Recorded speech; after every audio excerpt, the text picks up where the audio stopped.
There we go. So yes, what we have today here in front of us is a tier list maker. I guess that all of you have seen 1,000 of those already on the good old internet. And I wanted to do one of my own. So what I thought is that we're gonna take all the games that I have been streaming, both in English and a few ones in Japanese as well. There are only a few of those, so not a big deal if you have missed those. And rank them, depending on 2 criterias kinda. I haven't really thought this through, so it might change on the fly. The 2 criterias are more or less, did I like the game? General, you know, is the game good or bad? And how fun was it to stream? I think if we go with those 2, we might, yeah, we'll see where we end up, kinda. So yeah, order, I'm not sure, I'm just gonna pick something, I guess. Can you see my cursor? Yes, you can, okay, good. I'm just gonna take things on a whim. I don't want to do them in order because that's also boring. Let's start with Chameleon Twist. Chameleon Twist we played about 1 month ago, I think. Something like that. It is the height of not great, not terrible, I would say. Both game-wise and, I mean, stream-wise, it works fine. There's not a whole lot going on in the game. It's kind of easy to keep juggling chat while playing it. And the game it lags in a lot of areas. Mainly, both content-wise, it's kind of short. But there is also a lot of rooms in this game that is just kind of empty, doesn't feel that well designed. And then you go into the next thing, it's awesome, it's really cool. I feel that the tongue mechanic, I feel that they could do more with it. I think this is not great, not terrible tier. Okay. So, next game. My eyes got stuck on this one. Toy Story 2. Toy Story 2.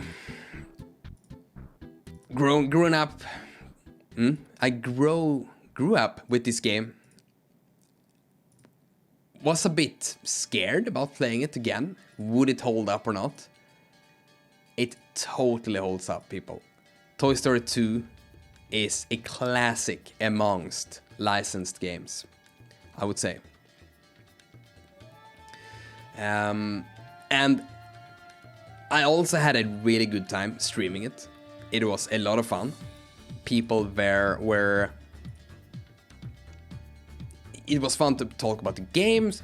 It was fun, just all the discussions we had around the game. I'm gonna put this into Loved It. I think Toy Story 2 is really, really great and a lot of fun and holds up really well.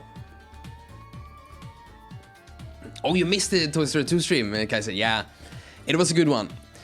And moving forward, everything is much more well documented on YouTube from now on.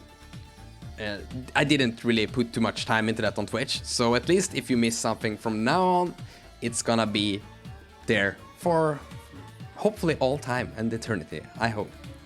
Unless I do something very stupid, so I need to take it down. Next up, Jungle Book. So, we didn't finish Jungle Book, because I screwed up at the end. And that bummed me out a little bit. And I could see myself revisiting this in the future in order to finish it on stream. But I would like some time to pass again, just so that we don't grow ourselves tired of poor old Jungle Book here. And the fact that there is an auto-scroller, a lot of auto-scrolling in this game actually. You have both flying stages as well as the ridiculous King Louis stages that I absolutely detest. Those are pure shit, to be honest. If it was only the auto-scrolling part, it would go into trash immediately. But overall, the game is fun. It's very speedy in a good way. I don't hate the controller. I think I can see a lot of people not liking it too much because it's kind of slippery. Or not slippery, but the camera is a little bit all over the place. I still think it's kind of nice. Is this overall great? Nah, I think this is not great, not terrible. We might end up changing those later though, people. Okay, my mouse stopped at seasons. I have no order of this. I'm just doing this on a whim. Order of seasons. I probably haven't laughed this much on a stream ever. When those balls jokes started dropping in the first part of the playthrough. We're not finished though, and it's kind of a lengthy adventure. So far I don't dare to go into loved it. So it's a bit weird to have it on the list, to be honest. But I'm gonna put it in overall great time. The reason why it isn't a 10 out of 10 loved it is because I'm not finished with it yet. I don't want to rate it loved it unless. Oh, sorry, did I say Order of Seasons? Yes, Oracle of Seasons. Thank you, Carl, for being the man and just manning up and telling me what I'm doing wrong. Oh, please don't start telling me what I'm doing wrong, because that could be a long list. But at least this time, it's very wrong. Oracle of Seasons, people. Rocket Knight Adventures for the Sega Genesis. I have made a YouTube video about this, and about, I don't know, what was it, a year after that, played through it on Twitch with you all. We played through it on baby mode at first, which means that we had a lot of lives and continues, and we completed that, and that felt like shit to complete, so I'm pretty sure we played through it immediately on normal afterwards. Or didn't we? Maybe we didn't. I don't remember. Did we do anything other than baby mode? I don't remember. We never did, right? Yeah, that's true. I'm pretty sure people like, yeah, Hikari, Olol, other people were like, hey, you should. Did I say hi to Olol before? I saw that Olol entered the chat and said hello. I'm not sure if I said Olol. I'm so sorry if I didn't say hello. Hello, Olol. Yeah, might be a revisit again. But anyway, Rocket Knight Adventures. I freaking adore this game. I never played it as a kid. In fact, I played it for the first time in, what is it, 1.5 years ago. Fantastic. Absolute fantastic game. I thought it was fun to stream. I thought it was a great game. It's a loved it game. So good, so good. Let's do one Coranda game. I was so scared of playing through Coranda, or rather, I was scared of dipping into this new genre for a stream that was point-and-click adventure games. We had never really done any of those before. And before we do anything more, I'm gonna just do this, because I can see that I'm always to this part of the cam there, so you can actually see what the heck I'm doing over here. There we go. Fixing things on the fly. So yes, once again, Coranda. I was kind of hesitant to play it. I didn't know how it would turn out. In my mind, it should be good, right? Kind of slow-paced game. I have a lot of time to juggle chat. I have played the game once before, or played through it once. So that makes me feel kind of comfortable in judging or juggling the game as well. Turned out to be really, really, really great. It feels like people were able to more easily follow the flow of the game because of its more slow-paced nature. And since everything is texted on screen, we all have the same tools. I don't have anything more as a player that you as a viewer have in information, because you see everything I do. It's no control inputs, anything. And I'm not sure.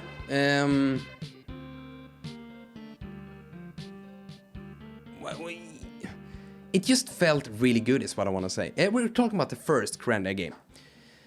And to be fair, we can talk about the second Coranda game at the same time. Or, can we? Yeah, okay. So, Coranda 1, I think this is a loved it game. Great game to stream.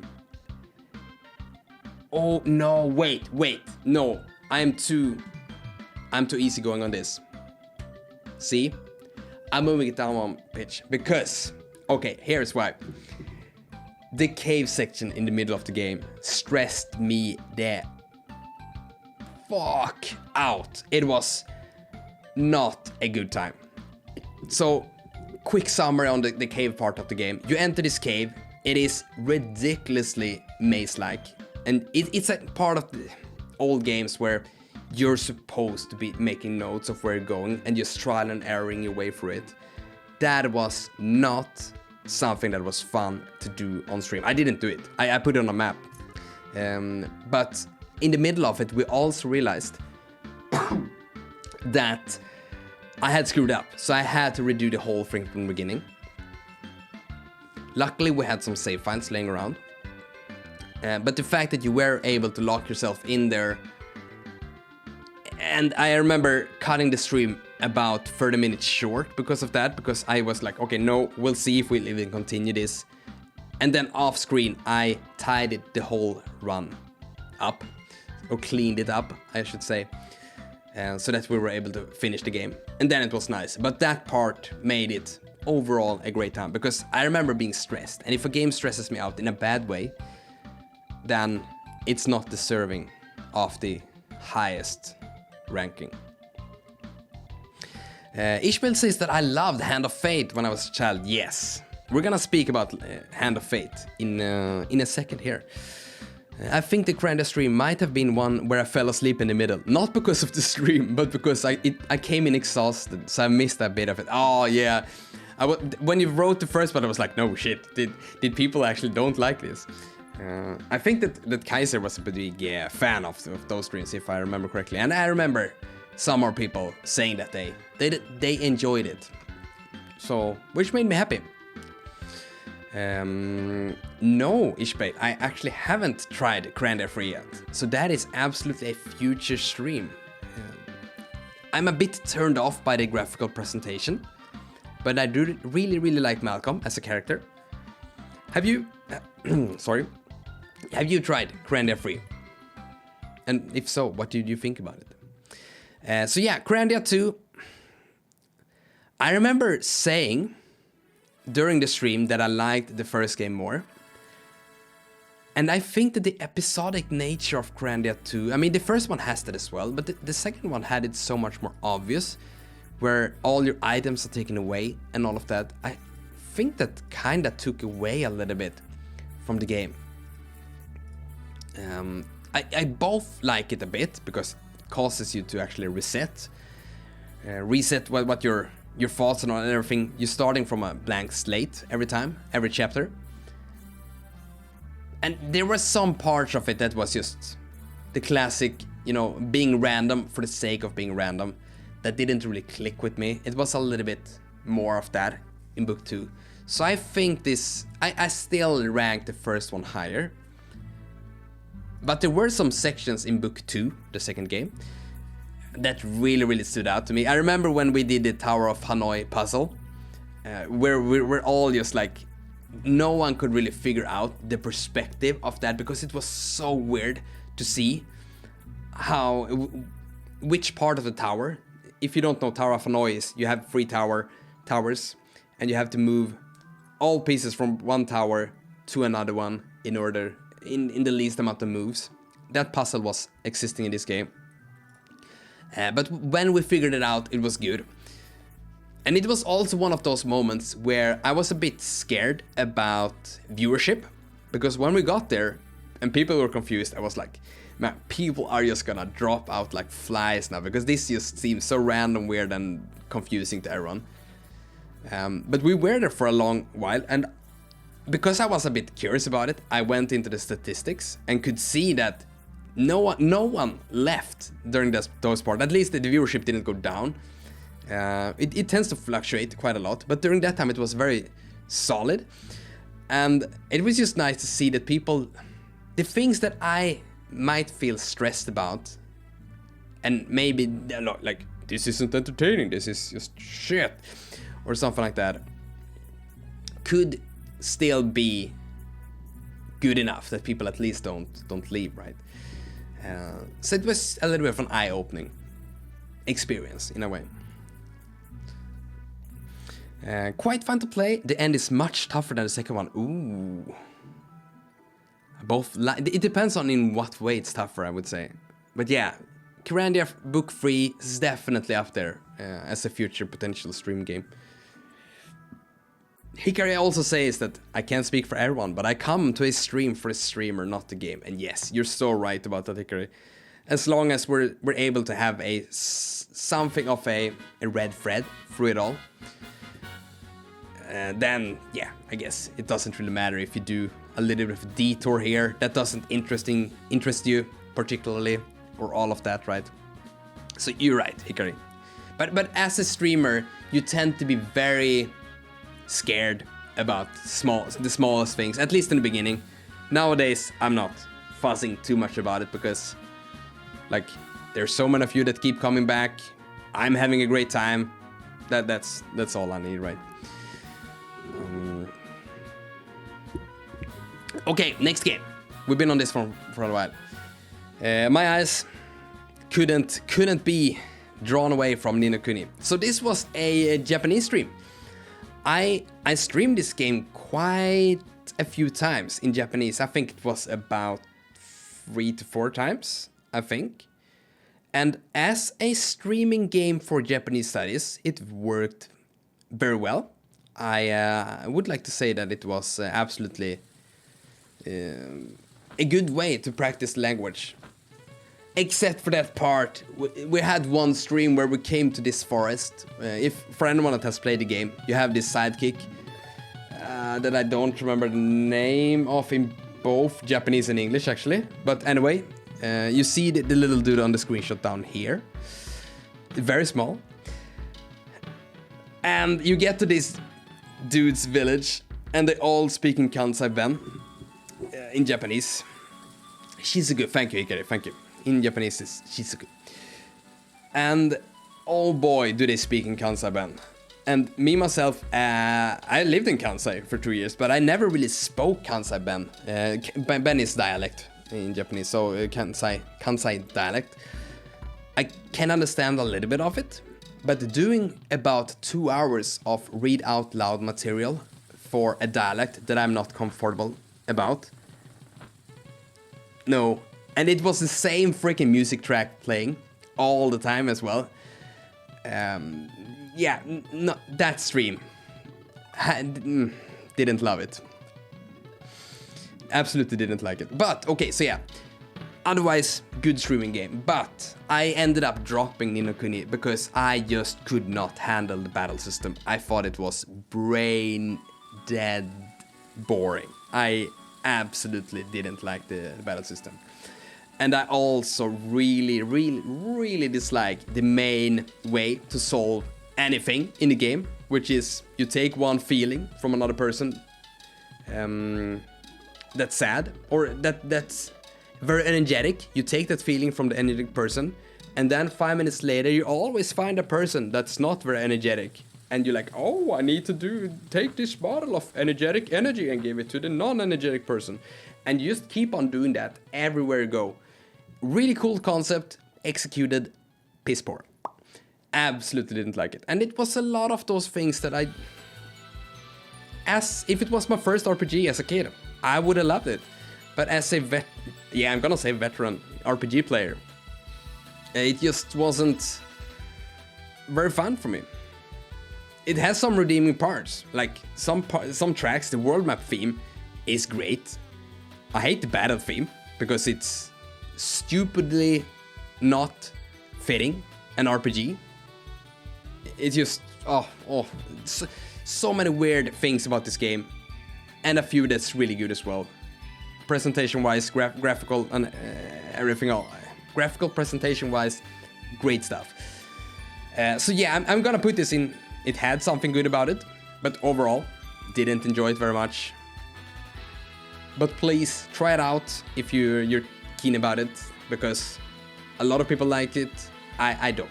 I think Ni no Kuni 1 is overrated a lot, actually.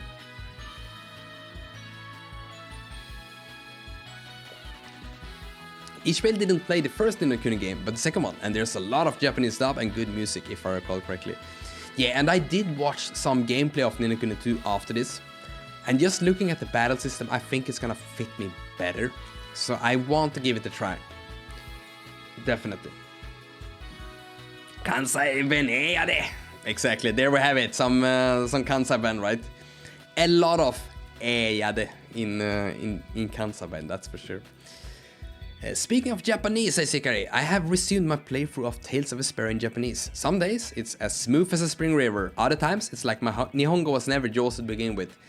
That is the thing with Japanese, right? I guess it's a part of many languages, but I think due to the extensive amount of different words used in Japanese, you have this kind of roller coaster feeling much more in Japanese than I have experienced in, like, for example, studying English, where some days you're just top of the world. You know your stuff. Japanese isn't. Who said it was hard?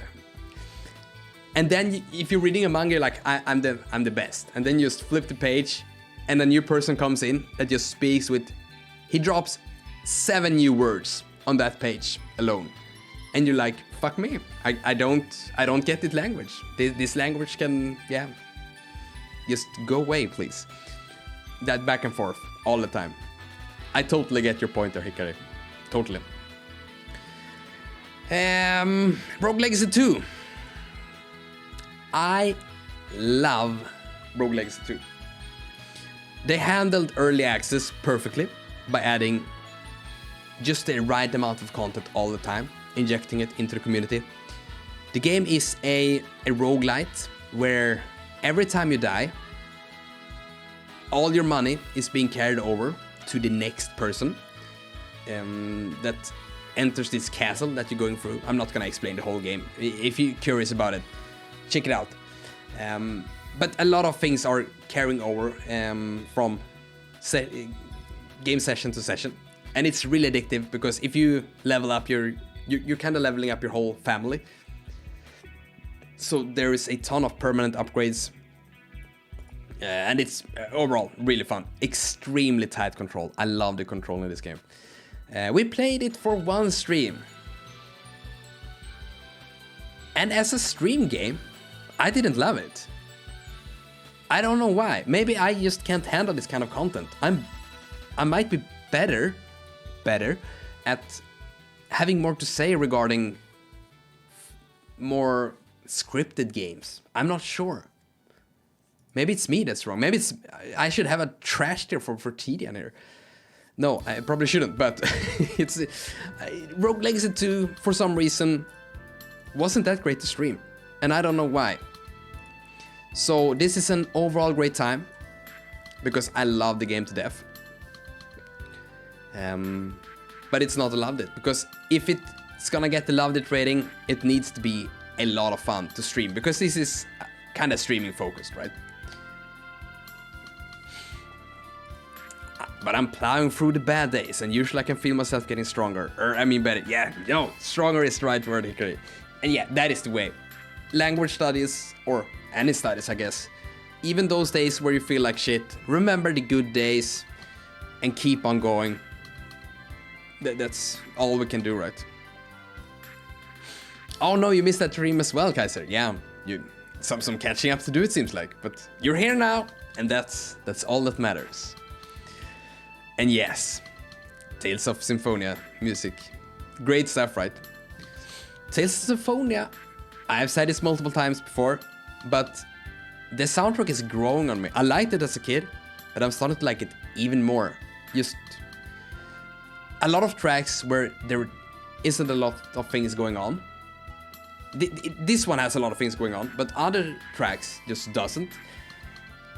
And I love them because of it. They're just so good to have on in the background. After this, let's actually do one more of the soundtrack. Where is it? Like this one? Oh, I think it's so good. I love it.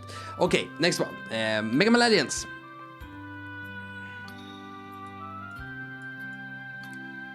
Okay, Mega Man Legends, people. It had one giant flaw. That it wasn't only that, but it was one of the biggest reasons why I stopped play on stream. And that was the game lacked music in dungeons. It was silent, so you only had sound effects in the dungeons that we played, at least on stream. And that also stressed me out. It's such a weird thing. I mean, Mega Man Legends isn't really a game about atmosphere, I would say, in their dungeons, or in its dungeons.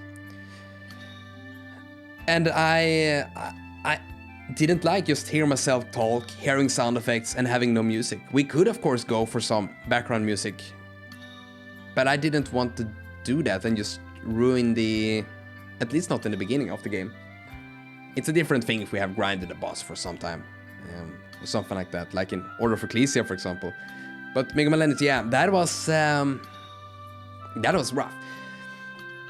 It was also a game where I felt a little bit confused in a streaming world where I'm very used to having more control. Like, we are playing a lot of 2D games for reason, people, and that's because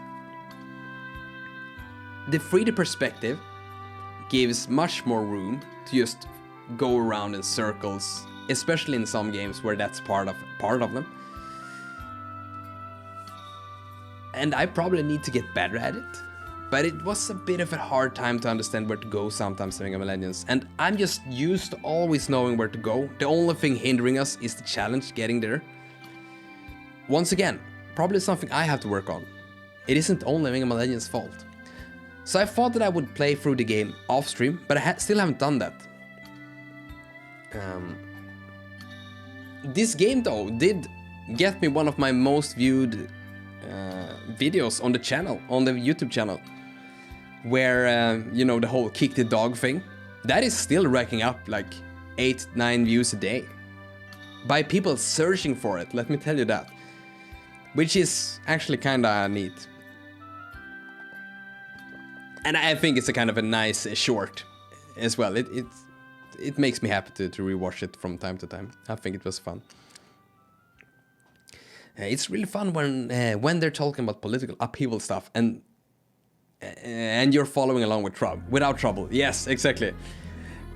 But then they can still drop some things about some everyday life chores, and you're like, what is the word for blackboard? I don't know. Like, well, I do know, but just example, you know, things that you should know growing up speaking that language. But you do get the political stuff, which is, I totally get that. Although, I must say, for me personally, Tales of Vesperia is one of Sakuraba's weakest works. There's a bunch of tracks I straight up don't like. Ooh. I would love to hear some examples on the Discord, Hikari, where you mentioned tracks that you like and don't like. Because the game has some tracks that I really do like. But there is a lot of things I don't remember either. I like, straight up, don't remember at all. Probably 90% of the soundtrack. But there are a few tracks that I enjoy. Or Humor Forest. I don't remember that one either. I need to check into it. Ishbel, thank you for the recommendation. I think Sakuraba is at his best making music with the limitations of retro systems. Yes! Golden Sun, Mario Tennis games. Genius. He's so good with those. He's good with many other systems as well, but I also think that limitations caused Sakuraba, the composer of Tales, Golden Sun, yeah, a lot, makes him better. The record shops is the best place in Mega Man Legends, say all of. No, the record shop is good. It's fun. I think you say Kokuban in Japanese, right, Hikari? Please let me be right now when I said that I do know it. And yeah, Tales of Symphonia had a killer soundtrack. It does make sense, right? Like black board, kinda. Plank. Somewhere in there. Okay, more games. Mega Man 7. Oh, sorry. No, Mega Man, we're not finished with you. Mega Man Legends is not great, not terrible. As a streaming game. There is a lot of cool things to the game as well. But the fact that I didn't enjoy streaming it that much moves it down the list a little bit. Okay, so yeah, Mega Man 7. It's classic Mega Man. In 16-bit. That's pretty much what it is. This game, I love the music. I think the gameplay is I mean, it's Mega Man. It's solid. It has some interesting level designs. Some mean ones, like the racing track, where you just have to redo a lot of the stage every time you fail, or sometimes when you fail. I don't remember the end game too much. I think this is also not great, not terrible. Because I don't remember too much of it, even though I played through it multiple times, which is a little bit of a bad sign. But I always still have a good time with it. You know yeah, okay, yes, you do know which game I'm gonna put in the trash, Hikari. Should we actually ask the chat right now, if you can guess, which of the remaining games is gonna be placed in trash? Let us see how much you know the TDN lore here, around here. Meanwhile, I'm taking some medicine from my throat, which tastes ridiculously bad, to be honest. Tip for anyone living in Japan: there is this medicine called Nodonuru, and this one says extra cool. Do not buy the extra cool version, because it is so bad.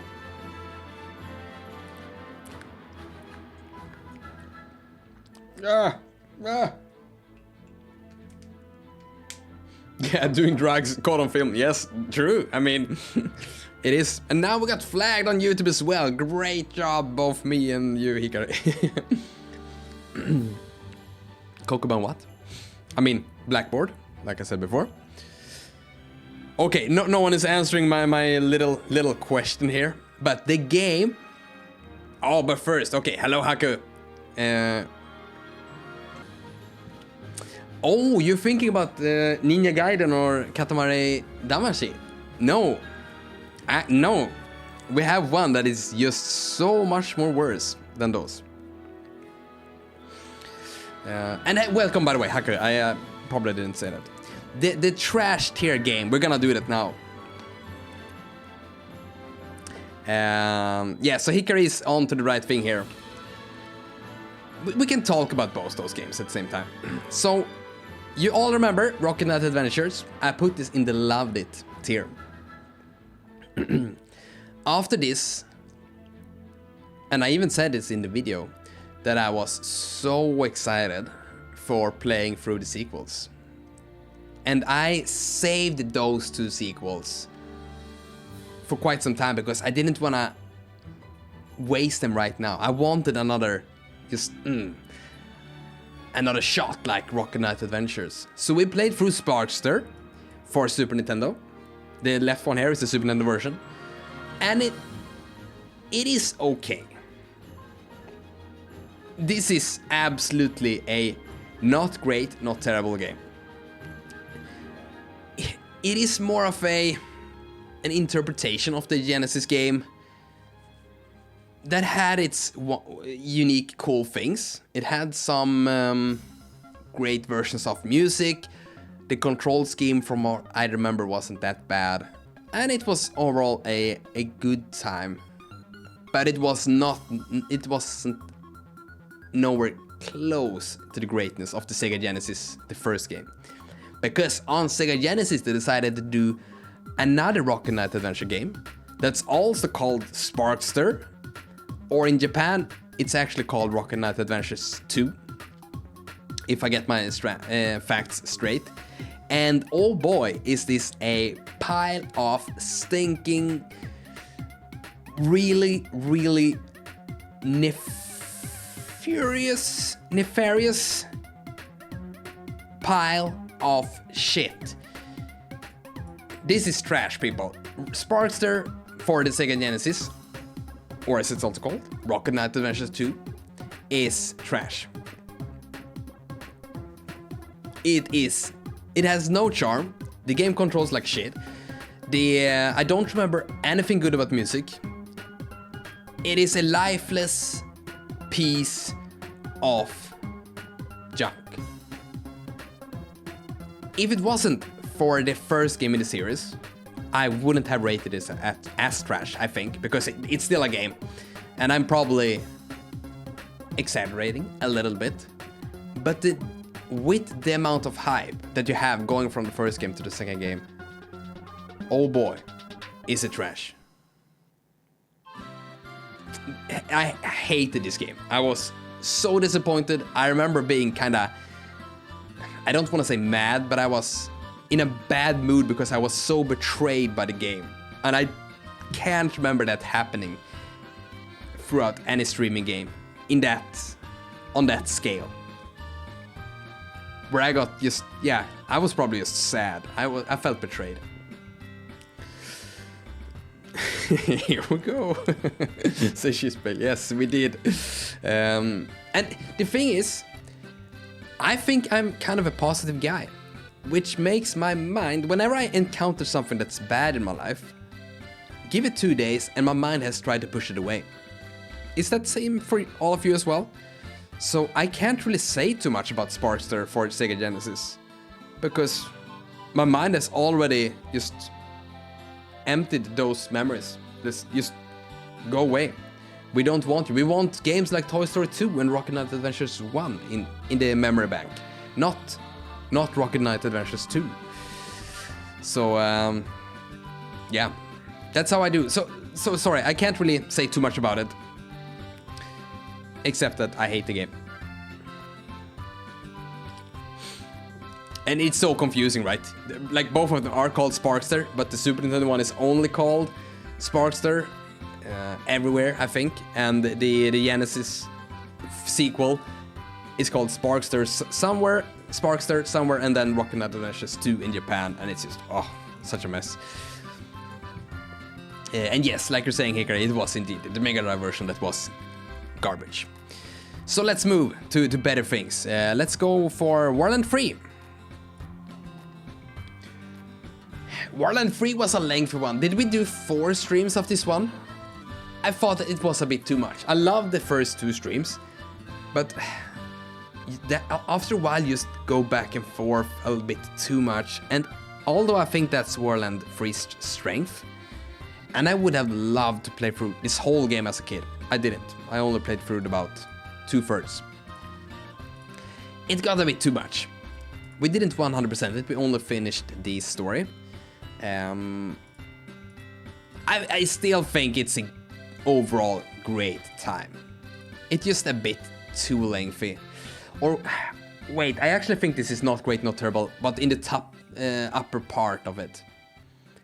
Because, once again, it was a bit too lengthy at times. As a streaming game. Let me say that again. This is a lot about how I felt during the streams, which makes it extremely emotional. Boo! How dare not have my opinion? You mean it should be higher? Yeah, I still think Warland 3 is a great game. It is. But as a streaming game, maybe it's because of the format that we're only doing one stream a week right now on this channel. That hurts some games, I think. It absolutely does. Yeah, we need more hot takes here, people, between each other. I guess my hardest take is probably Ni no Kuni. I'm not hearing a lot of people not liking that one. But we'll see. We might have another hot take or two in there. I'm not sure. Yeah. He can also says that I wish it was like that for me. Really bad stuff tends to stick to my mind like poisonous glue. It's a problem that I'm working on. Oh. Yeah, I mean, in one way I want that as well. Like Ni no Kuni 2, I actually made a little bit of a wall of text on the Discord, so I could go back and see what the hell I thought, which helped me to remember. But if I don't do that, the bad stuff just goes out there. Which is really nice because I only remember flowers and sunny days and the good stuff. But I also can't really say why I didn't like something, right? So, double-edged sword. Okay, this one has been looking at us for a long while. Castlevania Chronicles. Loved it. Very recent playthrough. I thought that the difficulty curve was excellent. It was a Castlevania game that I hadn't played through before, so I was very curious about the music, all the levels, what they had redone from the original. And yeah, oh, Castlevania Chronicles, people. Those games are still what I'm hunting for a lot to this day. Just games that are almost exactly what I want, that I still haven't played. So much fun. And playing through both the arcade or the arrange and the original modes, it was also fun to compare those two. So, and yeah, I also felt a lot of energy from chat during the playthrough. It was great. It was great. Let's do them in order from now on, because I don't think we need to be going random too much. Lost Vikings 2. I think this was one of the earliest games of the year. Or was that Super Adventure Island? I don't remember. Anyway, Lost Vikings 2. Loved this as a kid. When you had patience. If you died, you just restart the level. No big issue. As a grown-up, where I would still argue that I have quite a lot of patience. But Lost Vikings, this whole series is a lot about trial and error. You try something out, it doesn't work. You try again. Oh, okay, now I got a little bit further in the stage. You die because of sometimes bullshit mechanics. You have to try things out. And in the second half of both games, but especially the second one, I feel that there are a lot of cheap deaths that just prolong the game time. And I started to use save states, which made the game much more fun, in my opinion, for streaming especially. So, this is kind of a low ranking, not great, not terrible one. Even though I love the Vikings to death, it didn't really hold up as much, as good as I thought it would be. So it's definitely in the middle. I still think about The Last of Us 2 like every week, but that's also because so many people think it's a masterpiece, which makes it an interesting study on the nature of gaming storytelling. The Last of Us 2. I love divisive games like that though. Final Fantasy 15 is another one I really want to play. Some people love it, some people absolutely detest it. The Last of Us 2, same thing. Like you're saying, you don't like it. I know other people that do. I just need to know what I know, what I think. I have to play The Last of Us 2, but I guess I have to wait until it's available on PC, or I finally get a PS5. We'll see which comes first. I think Lost Vikings inspired games like Spelunky. Well, there is already a game way before Lost Vikings that is called Spelunker. That is, yeah, basically Spelunky with a less good graphical presentation, I think. Isn't that the case? So I'm not necessarily sure if they did inspire it or not, but I'm not too knowledgeable about it, so I can't say too much. Okay, music fall overload, yes, Kaiser! Super Robot Wars, Moon Dwellers, original generation, for anyone that's wondering. Yes, it is more or less the same track as in Super Robot Wars GameCube, or GC. They are very close to each other. Okay, Super Adventure Island. Composed by our boy Koshiro. Played this game as a kid. Didn't enjoy it much. I remember I got to the last boss fight and I didn't really understand it. And then I borrowed it from a friend while doing that, and I just returned it, and I was like, I didn't like this very much. Now, I absolutely loved it. I thought it was extremely compact and tight. It was very well balanced for a stream where we play through our first playthrough, come very far into the game and have to redo the whole thing again. And those streams I just tend to love, where I actually need to redo stuff, because the second playthrough is always so much more faster. I've learned a lot, and I really like it. Super Adventure Island was a overall great time, and I'm gonna put it over Rogue Legacy because I think it's it's overall a more fun time than Rogue Legacy 2 when it comes to streaming. Once again, we're not only thinking about the games here. It's a weird tier list, yeah, it is, but I think it's fun to talk about it. Castlevania Portrait of Ruin. You know those clown levels in the game? Yeah, you know those, right? Yeah. Trashed it. No, I'm sorry. No, overall great time. If it weren't for those, or because is those the only rehashed parts of the game? I'm not sure. I just don't like those. I think those are kind of tedious, bad music. That says a lot. Other than that, I think it's a fun game. I love the switching mechanic between Jonathan and Charlotte. But it still has some flaws that takes away from it. And I think that this is true for... Let's talk about Order of Ecclesia at the same time.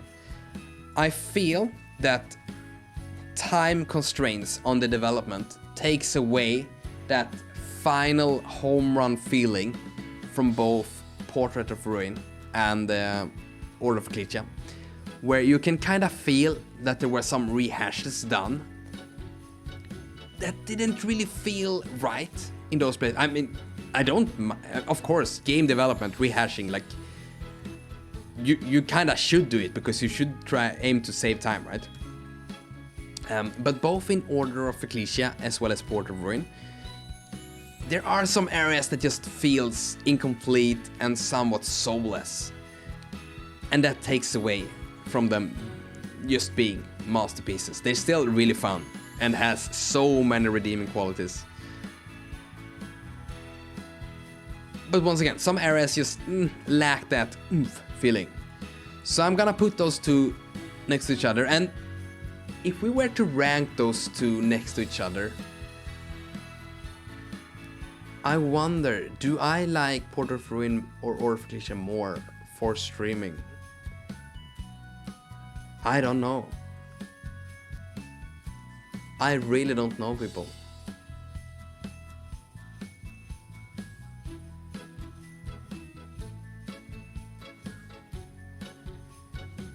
Huh. No, I like, those are really 50-50 in my mind right now. I can't put another one over the other, even though I've done it right now. But yeah, continue with the hot takes. Yes, or is it? I mean, no, they are absolutely not soulless. It's just some area, just two areas in both games, kinda, that feels a bit. You know, we needed two more areas because our games are expected to be this long, and then they just put them in there and just took assets from a previous world, changed the color, had the same music track, and just put it in there. And it wasn't very fun. I would rather they have skipped it. Or made half a new world or something. It's...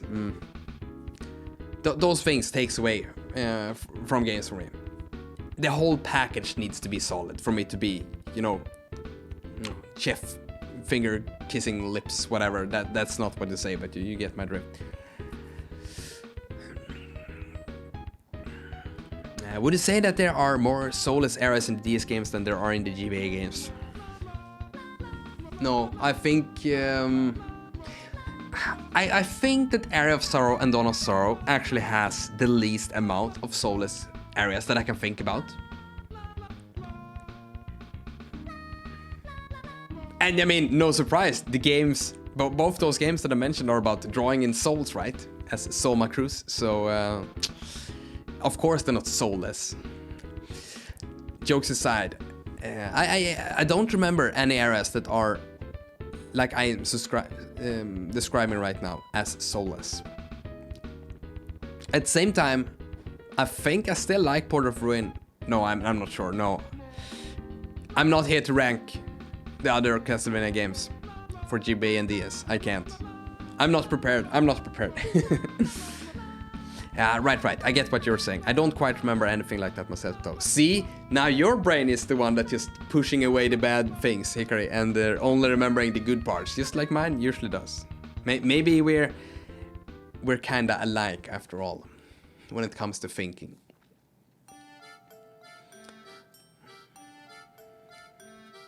Side note, I was watching a New Year's show here in Japan called Kohaku.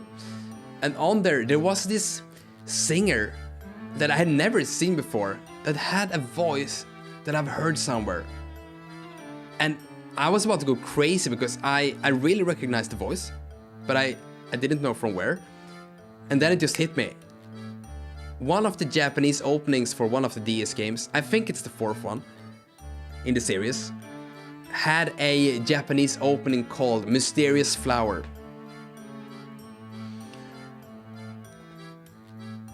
And apparently she was the singer to that. And I just googled that and just like, yes.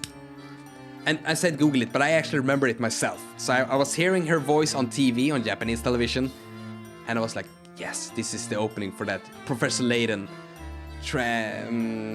opening that I've heard for about, I don't know, 12 years ago or something, or 10 years at least.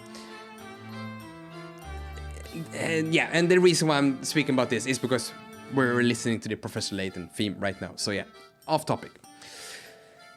But now we're back on topic, and Hikari says, also on that topic, you said that every aspect of the game needs to be perfect for it to be a chef's kiss, but there's something I actually don't agree with. No, sorry, that came out wrong. Chef's kiss, I mean, Ni no Kuni has a chef's kiss world map song. Absolutely. I said it wrong. If I said it like that, that is absolutely not what I mean. I take it back. Don't arrest me for having bad takes on the internet. Because it's just, what I want to say is that I have never played a 10 out of 10 game in my whole life that I would rate 10 out of 10. Because there is still not a game that and I don't think this is a bad game, bad thing. I kinda enjoy the fact searching for what I would consider a perfect game, kinda. But I always see something, just small things that could have been better, in my opinion. And I, like I said, still haven't found the 10 out of 10 game in my life. I hope I get to experience something I consider 10 out of 10 before I go into the grave one day. But chef kisses, we can have a lot of those. Meanwhile, some parts of games can be absolutely fantastic.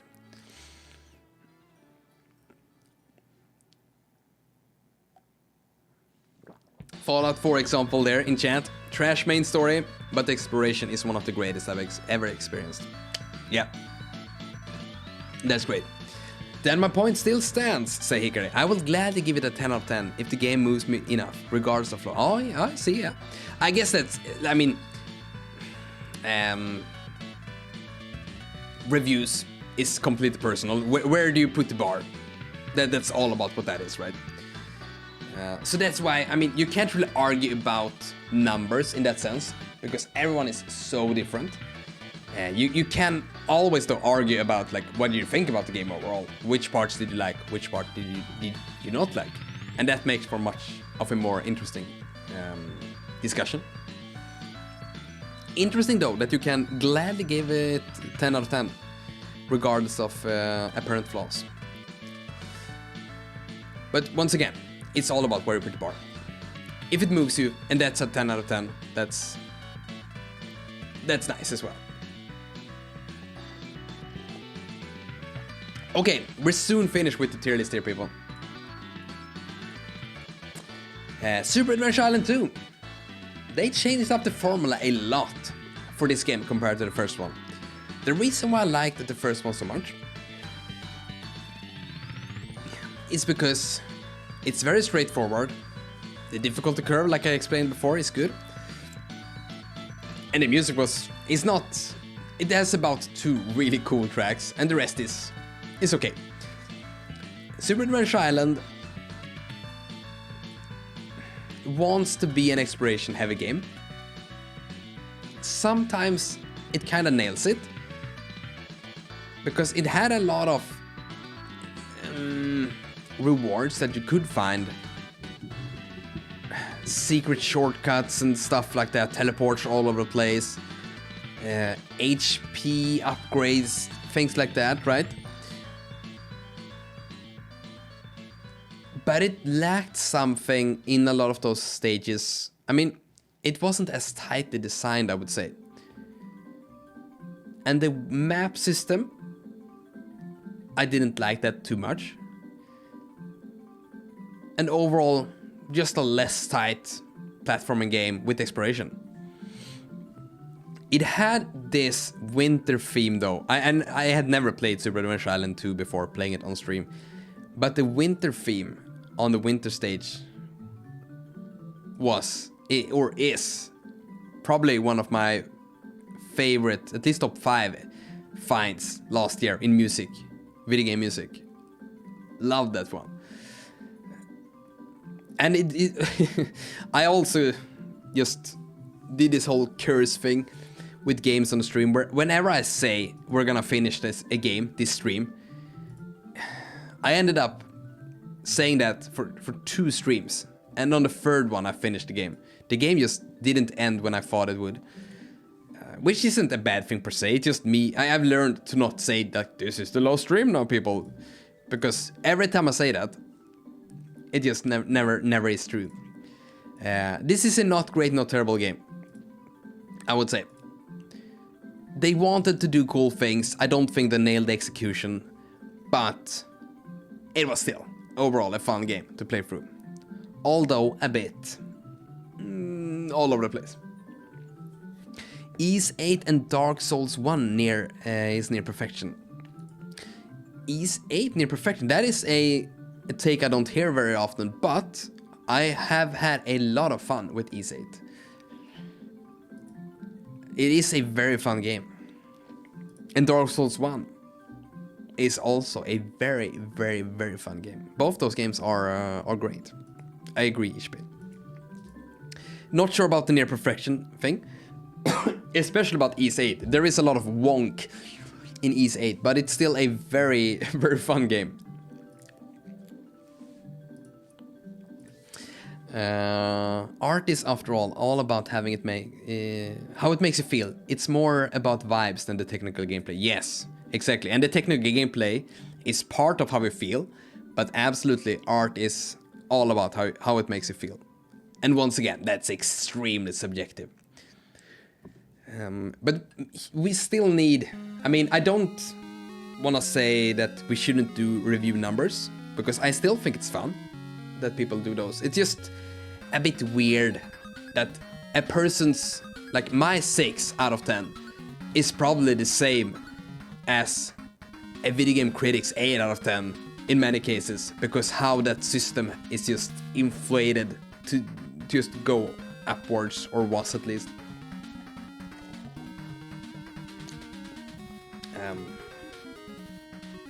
So yeah, but it's very good for comparing. Like, if I keep on spitting out different review numbers, you guys can much more easily compare my numbers, at least, if I were a review outlet, which I absolutely ain't. For that case, numbers is very good. But let's not argue I shouldn't be sitting here talking about critical review scores. Which is why whenever someone says that the 3D Zelda games are all basically the same game, I get a mental blue screen. Yes, me too. I just had one right now. That is a shit take. If someone says that, ooh boy, that. Totally agree, Hikari. Oh lol, I agree with you as well. We are absolutely finishing Mega Man X4 in the next stream. It's not happening in this stream, right? Man, several people saying that. No, 3D Zelda games are,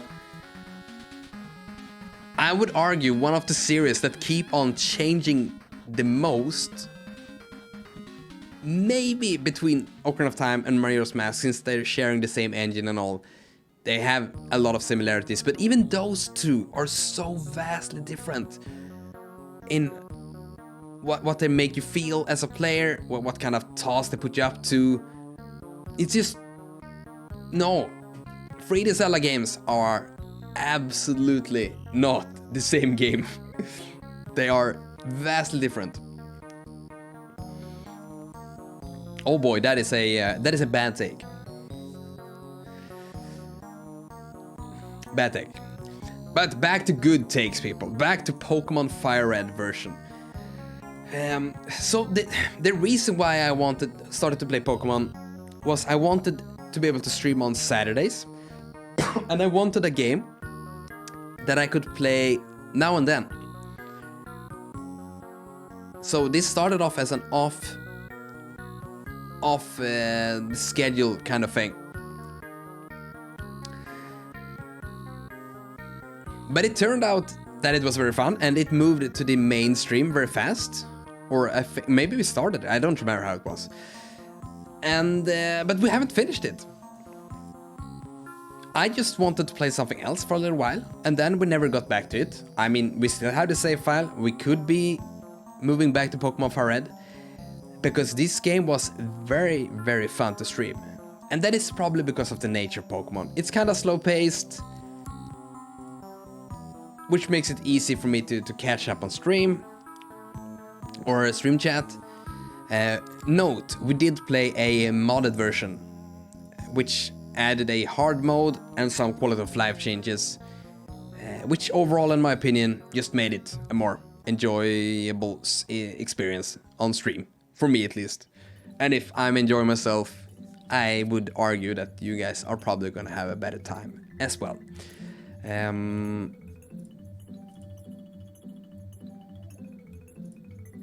Is this loved it?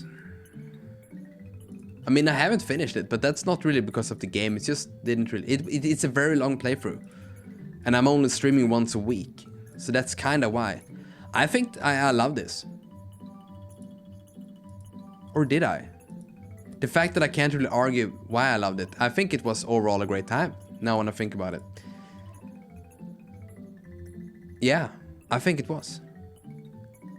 And it's probably because I'm just having such a hard time giving Pokemon my love again.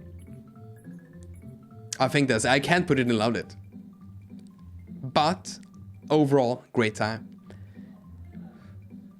Yeah, I think this is it.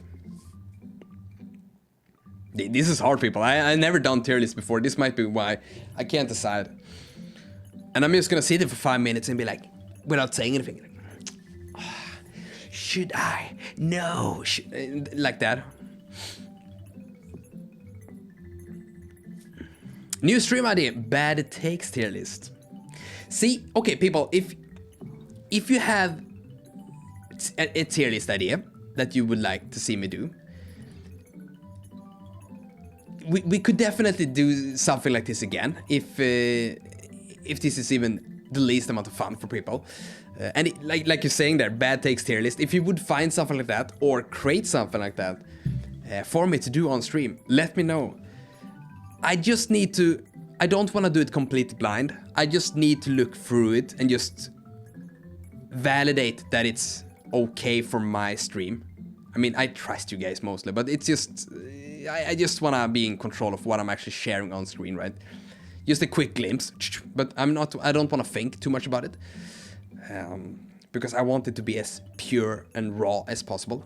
But yes, that is a very fun idea, Hikari, and if anyone else have any cool ideas that you think would be overall fun for most people that are broad, not like, oh, best whip combination attacks in Castlevania Chronicles tier list. You can whip up and down and to the sides, diagonal. Which one are best? You know, too specific. We need kind of wide stuff that everyone can enjoy. I want video game music tier list. Oh, I have a few things to say about that. Could absolutely work out. Cheese tier list. Just ranking cheese. I know too little about cheese, but I do love cheese. But I guess I don't have too much to say. You could go tier list. That is 4-word or 4 kanji combination words in Japanese. See, that would be Hikari content 101, right? That would be great. Okay, next game. We're soon finished. Katamari Damacy reroll.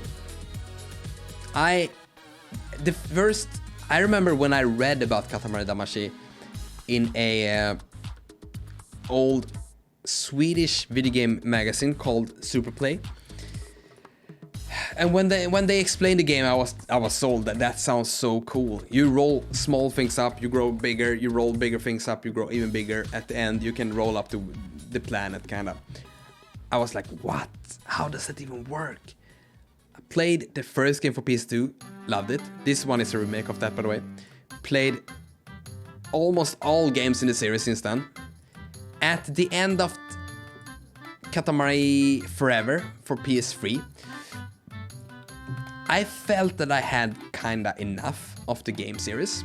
And then I didn't play it for about 10 years or so. Maybe even 12. And then it was time for the remake again. This one, on stream. And it was a weird stream. Because in a game like Katamari Damacy, you can't really look at chat at the same time that you're playing. And it's just all over the place. And it wasn't as fun as I thought it would be, to be honest. As a streaming game. And like the reason why I explained this, I have also kind of grown tired of the concept. I understand why they didn't continue to release games in this series. Loved it, but it was enough after about 4 games. And then I'm mainly speaking about the mainline ones. Katamari Damacy, We Love Katamari, Katamari Forever, and Beautiful Katamari. I did try the Vita game as well, but that was just soulless, to go back to that discussion. I actually think that Katamari Damacy is in this tier. It was fun, but it wasn't very much fun. Both as a stream game and the game itself. I'm over Katamari. But people. But no. Okay, no. I just see it next to Ni no Kuni, and I can't have that. No. Not great, not terrible. I'm sorry, Katamari. I take that back. You are worth middle tier. both as a game and as a stream game. I would say like this, if it was only the game, I would probably still put it there. If it was only the streaming part of it, I would probably put it here, but it's still here, it's still here. So yeah, sorry Kaiser, that damn, I saw that you wrote it while I put it down here, but no, I can't have it next to Ni no Kuni. Ni no Kuni is a much worse experience. But don't get me wrong, I just wanna see like Hikari saying once again, hot takes. Katamari Damacy, I loved this series so much, and I want it to stay that way. But I don't think I need to play more of them right now. I mean, I remember having people over from my class and be like, have you heard about this game? And just show them the last stage of the game where you roll for about 25 minutes, and people were like, but you were down there, you were in that school, and now you're rolling, just absorbing the school. And everyone was just like, what? That is so cool. And I was listening to music on my MP3 players. Like, I lived and breathed Katamari Damacy. But I'm finished. This is where I stand right now. Yeah. You probably played more of them than me, to be fair. I guess so. I mean, I did get a Platinum trophy in Katamari Forever for PlayStation 3. Let me tell you, that took many hours. I'm not sure what it says on different sites, but you have to replay the same stages and find every object in the game. And some objects you have to search. So yeah, I have played a lot of them. So it's a little bit of a burnout thing, isn't it? Was that Oscar Skog, asked Kaiser? I'm not sure. I might be, because he had a good and interesting taste in games. It's just that I took you for a super fan. Didn't expect it. Nah, I'm done. Well, I mean, I think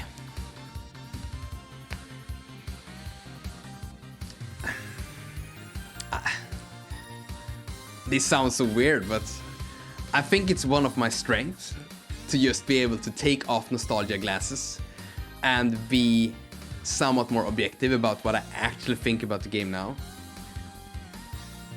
Maybe I'm too harsh, I'm not sure, but I like that part of my critical thinking. Maybe it's a shit thing to have, I'm not sure.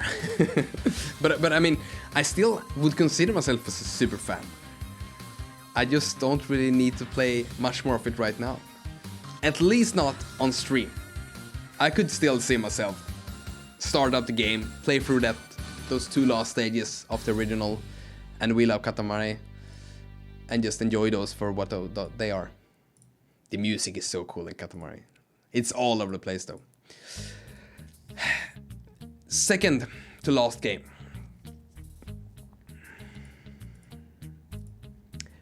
Donald Duck and the Magical Hat, which is a game, it's probably the most unknown game on the list.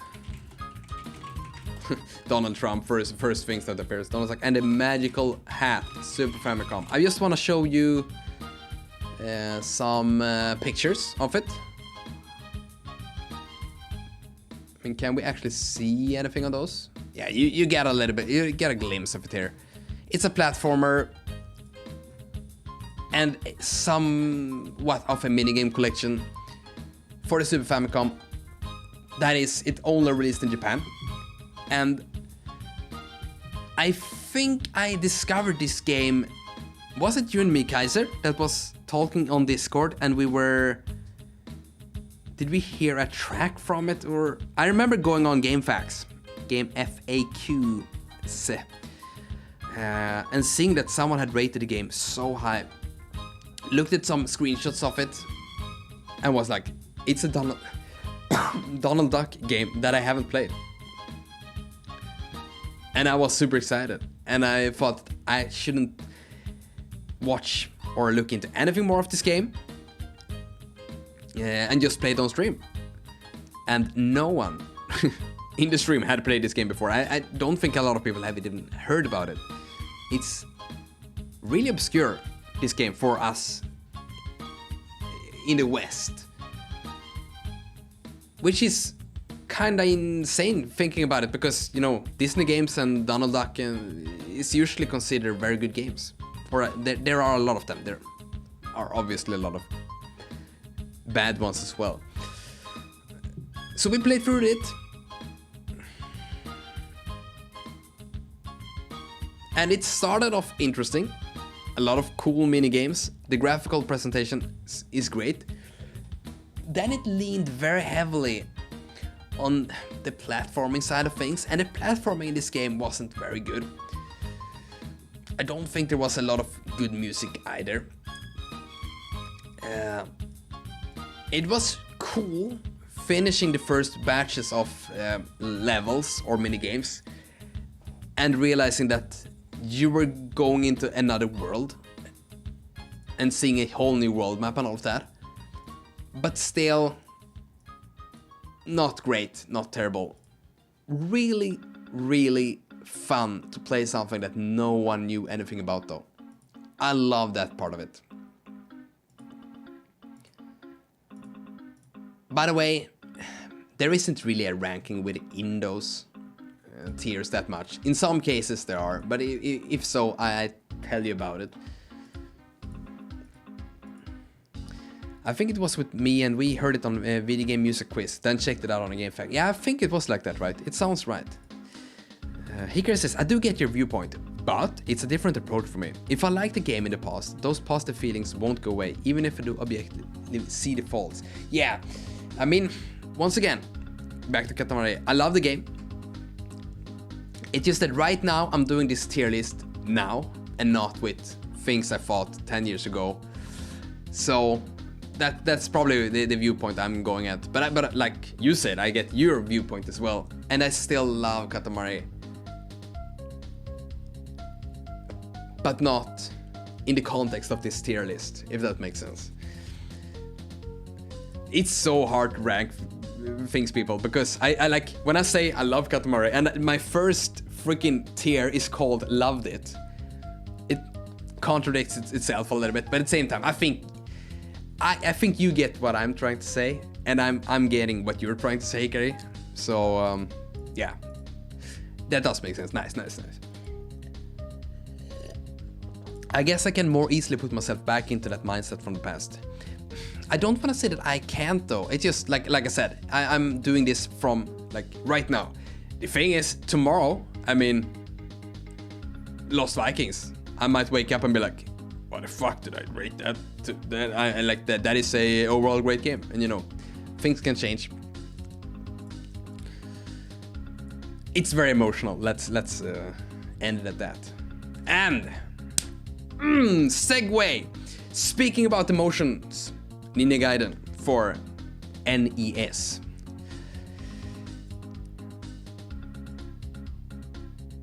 I finished this, didn't I? On stream. I'm pretty sure I did.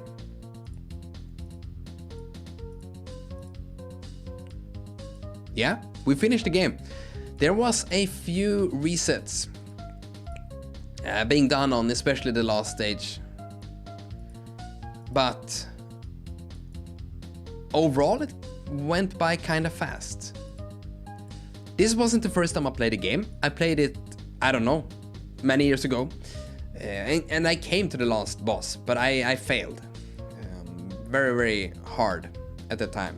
And I tried to redo it a few times, but I didn't have the power of chat with me, because as soon as I have the power of chat, it feels, or I feel like I can do magical things in games that just requires you to go at it and at it and at it. And that's what we did. So Ninja Gaiden, we completed that. And I want to say, last game, okay, where will it be? I'm gonna put this in overall great time, because I like hard games on stream where I know that I have a shot at doing it. And Nina Gaiden fills that spot so well. For me. And my current skill set. And now when I look at this, I have to say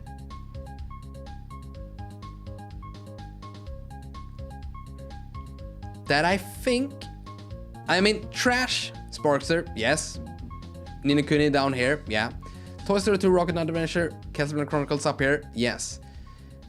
I'm gonna do this. The Castlevania games, they are getting more up there. Rogue Legacy down here in this tier list, or this tier. Otherwise, I don't have a lot of opinions on the rest. Yeah, I'm kinda satisfied with how this turned out. Right now, like I said, I might wake up tomorrow and be just like, what the fuck have I done? But right now, yeah, kinda satisfied. Like, I probably should have prefaced this, but I choose all the games, and then I forgot about this kinda, because I didn't wanna think about arguments and thoughts about anything. The only thing I did to prepare myself was to see what the hell did I say about Ni no Kuni on the Discord, just to see, so I don't like say something that actually contradicts myself when I have notes for it. That was it. You just hear the song na na na na na na na na na katamari damashi, and you fall in love. Good song, Ishbei. And once again, I am still in love with the series. I don't want you to get the wrong impression. For sure, like we established, it's all about the feelses. Yes, all them feelses. Without the feelses, tier lists would be so dry. You just need at least 10-15% of it to be somewhat hot, right? You have to keep the attention.